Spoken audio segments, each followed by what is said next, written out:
இந்த சிலுவை பாதையானது வெளிநாட்டில் வாழும் தமிழ் மக்களுக்காக ஒப்பு கொடுக்கப்படுகிறது. தந்தை, மகன், தூய ஆவியாரின் பெயராலே ஆமீன். நம் ஆண்டவராகிய இயேசு கிறிஸ்துவின் திருப்பாடுகளின் மீட்பும் நம்பிக்கையும் புதுவாழ்வும் உங்கள் அனைவரோடும் இருப்பதாக. உம் ஆன்மாவோடும் சிகரமதில்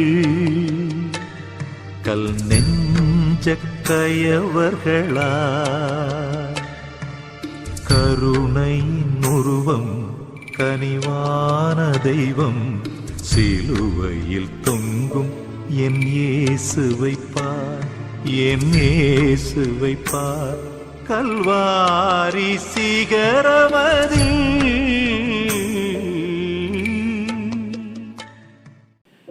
இந்த ஏழை கூவி அழைத்தான், ஆண்டவர் அவனுக்கு செவிசாய்த்தார். அவர் எல்லா நெருக்கடியினின்றும் அவனை விடுவித்து காத்தார். திருப்பாடல்கள் 34:6.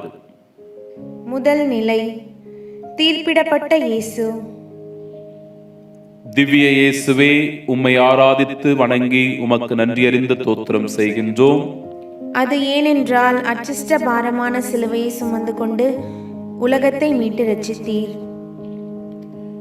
இயேசுவே, நீர் எவ்வாறு சொந்தங்கள், உறவுகள், சீடர்கள் இருந்தும் தனிமரமாய் நின்றீரோ, நாங்களும் உறவுகள் இருந்தும் உரிமைகள் கிடைத்தும் பேச முடியாமல் நிற்கிறோம். சதிகாரர்களின் தீய வலையில் சிக்கிக் கொள்ளாமல் எங்களை பாதுகாத்தருளும் இயேசுவே. இரண்டாம் நிலை, வேலை பழு. பாரமான சிலுவையே, இவ்வுலகத்தின் மீட்பிற்காக சுமந்து தீர்த்த இயேசுவே, வெளிநாட்டில் வாழும் நாங்களும் எங்கள் குடும்ப நலனுக்காக, மனைவி, கணவன், பிள்ளைகள், பெற்றோர் நலனுக்காக நேரத்தையும் பொருட்படுத்தாது வேலை பளுவை சுமக்கின்றோம். சுமைதாங்கி இயேசுவே, எங்கள் வாழ்வின் சுமையை சுகமாக்கும். மூன்றாம் நிலை, தடுமாற்றம். இயேசுவே, சுமக்க முடியாத பாரத்தால் தள்ளாடி கீழே விழுந்தீர்.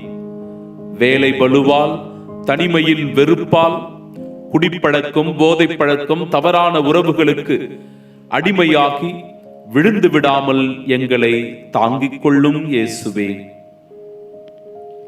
நான்காம் நிலை, தாயின் உடனிருப்பு. சாட்டையடி, காரி உமிழும் அவமானம், ஏளன பேச்சு, கோபவெறியும் கொல்லும் நோக்கமும் கொண்ட போர் வீரர்களின் மத்தியில் சாந்தமான மனமும், இறை திருவுளத்தை நிறைவேற்றும் இதயமும், மகனுக்காக வடிக்கும் கண்ணீரோடும் உடன் நின்ற தாய் கன்னிமரியாவை போன்று ஆதரவற்ற வெளிநாட்டில் ஒரு சில மணித்துளிகள் போனில் பேசும் தாய் தந்தையின், மனைவி, கணவன், பிள்ளைகளின் இனிமையான குரல் ஆறுதல் மொழி, அன்பின் வெளிப்பாடு, தனிமையில் உடனிருப்பு. ஐந்தாம் நிலை, உதவும் நண்பன். வெளிநாட்டில் வேலைக்காக, படிப்பிற்காக வந்திருப்போர் பல பேர் தங்களின் நண்பர்களின் உதவியோடு வந்திருப்பார்கள். இயேசுவே, கல்வாரி பயணத்தில் சீமோனின் உதவி ஆறுதல் தந்தது போல எங்கள் நண்பனின் உதவி எமக்கு நல்வாழ்வை தந்தது. ஆறாம் நிலை, துணிவை தாரும். அச்சத்தோடும் கலக்கத்தோடும் இருந்தவர்கள் மத்தியில் வெரோனிக்காவின் வீரதீர செயல் துணிவுக்கு அடையாளம். வெளிநாட்டில் பயந்து நடுங்கி கோழையாக வாழாமல், துணிந்து அஞ்சாமல் தைரியத்தோடு அனைத்தையும் எதிர்கொள்ளும் வலிமையை தாரும் இயேசுவே. ஏழாம் நிலை, மீண்டும் விழுதல்.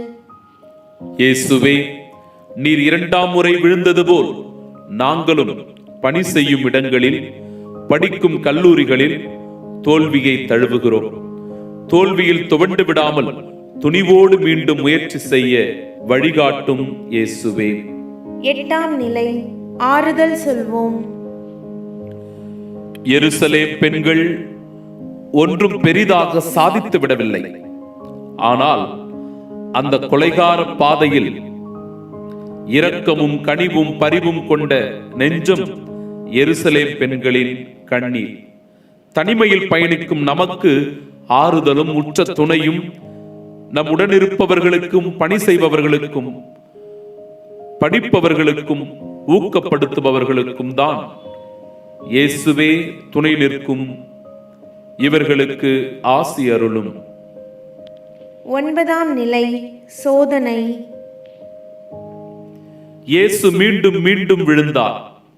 வெளிநாட்டில் வாழும் நாமும் கூட சோதனையில் விழும்போது, தோல்வி வரும்போது, துன்பங்கள் வாட்டும் போது திரும்பி வந்து விடலாமா, இந்த முயற்சியை விட்டு விடலாமா என்ற தயக்கமும் அவநம்பிக்கையும் வரலாம்.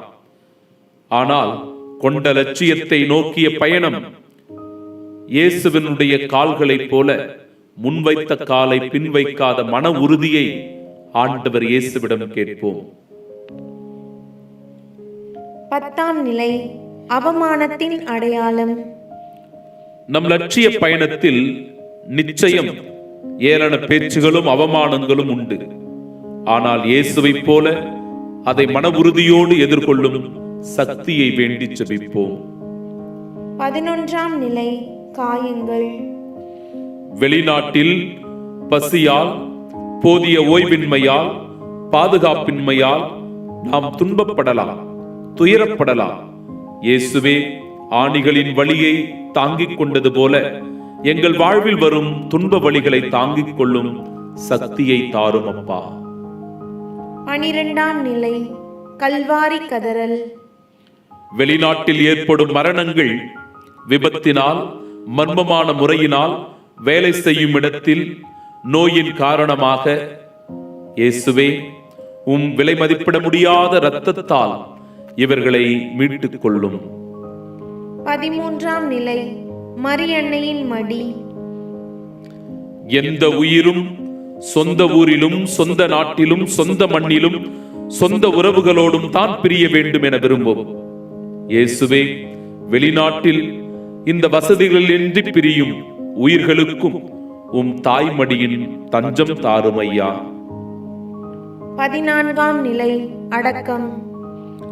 அநாதைகள் போல தங்கள் சொந்த நாட்டிற்கு கொண்டு வர முடியாமல் வெளிநாடுகளிலேயே புதைக்கப்படும் ஆன்மாக்களை அந்நியரின் நிலத்தில் அடக்கம் செய்யப்பட்ட உம் கரங்களில் ஒப்பு கொடுக்கிறோம்.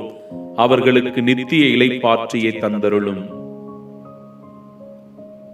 எங்கள் பேரில் தயவாயிரும் சுவாமி, எங்கள் பேரில் தயவாயிரும். மரித்த விசுவாசிகளின் ஆன்மாக்கள் சர்வேசனுடைய இரக்கத்தினால் நித்திய சமாதானத்தை இளைப்பாற கடவது. ஆண்டவர் உங்களோடு இருப்பாராக, உம் ஆன்மாவோடும் இருப்பாராக. எல்லாம் வல்ல இறைவன் தந்தை, மகன், தூயாவியார் இந்நாளில் உங்களை நிறைவாக ஆசிர்வதிப்பாராக. ஆமென்.